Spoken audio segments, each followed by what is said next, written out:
Bonjour, je suis Benoît Bell, je travaille au sein de l'établissement public de santé Barthélemy-Durand à Étampes, au sud de Paris. J'exerce comme psychiatre, chef de service du centre d'évaluation de soins et de recherche en santé mentale périnatale.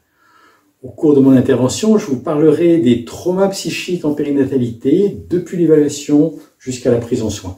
Il s'agira de vous dresser un tableau assez large des situations de traumatisme psychique que nous rencontrons en périnatalité afin de réfléchir aux dispositifs de santé adaptés à leur prise en soins depuis l'évaluation jusqu'au traitement médicamenteux et non médicamenteux.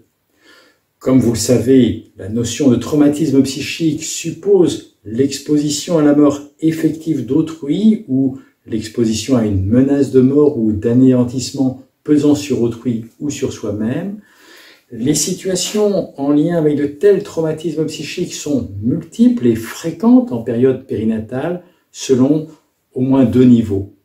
En premier lieu, nous devons penser bien entendu aux traumatismes psychiques qui surviennent durant la période périnatale elle-même. Cela peut être un risque de mort ou d'anéantissement maternel pendant la grossesse ou lors de l'accouchement, à l'occasion de pathologies somatiques, bien sûr, comme une grossesse extra-utérine, une éclampsie, un syndrome, une embolie pulmonaire ou encore une hémorragie de la délivrance, mais aussi à l'occasion d'un accident médical, par exemple d'anesthésie, ou bien encore de pathologies psychiques, lorsque, par exemple, un geste suicidaire prend valeur de traumatisme psychique après coup, une fois l'intégrité psychologique retrouvée.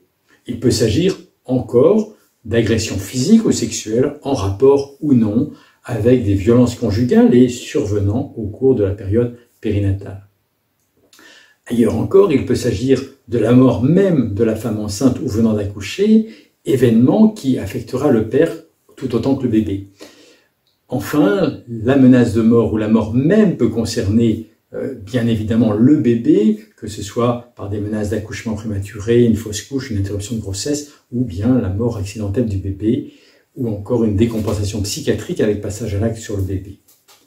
Mais nous devons penser également au traumatisme passé dont la période périnatale favorise parfois le ressurgissement. À titre d'exemple, des traumatismes sexuels de l'enfance parfois enfuis depuis de longues années, peuvent refaire surface au moment de la grossesse, de l'accouchement ou encore lors de l'allaitement.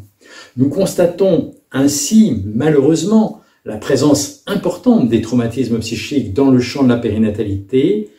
Pour autant, ces traumatismes psychiques ne sont pas toujours repérés correctement, d'où l'intérêt d'une évaluation approfondie et systématique, non seulement à la recherche d'éventuels traumatismes psychiques ayant pu générer des troubles, par exemple de type état de stress post-traumatique, mais aussi à la recherche des comorbidités qui accompagnent ces traumatismes psychiques afin de prendre en soin au plus près des besoins les personnes qui s'en sont affectées.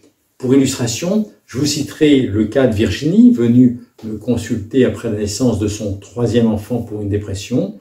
Le bilan approfondi proposé retrouve dans le contexte de traumatisme passé de l'enfance avec maltraitance, un état de stress post-traumatique en rapport avec son deuxième accouchement, une phobie sociale sévère évoluant depuis le collège, une agoraphobie et un trouble dépressif récurrent évoluant quant à eux depuis l'adolescence et un TOC de propreté apparu récemment depuis le premier accouchement.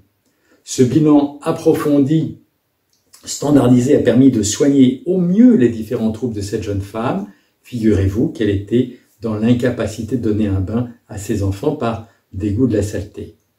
Vous vous en doutez, les soins à cette période de la vie seront complexifiés par la venue du bébé qu'il conviendra de prendre en compte pour prévenir le retentissement des troubles parentaux sur son développement. Les soins conjoints devront prendre en compte à la fois la santé des parents, leur éventuelle problématique de parentalité, mais aussi les interactions parent-bébé et la santé psychique du bébé.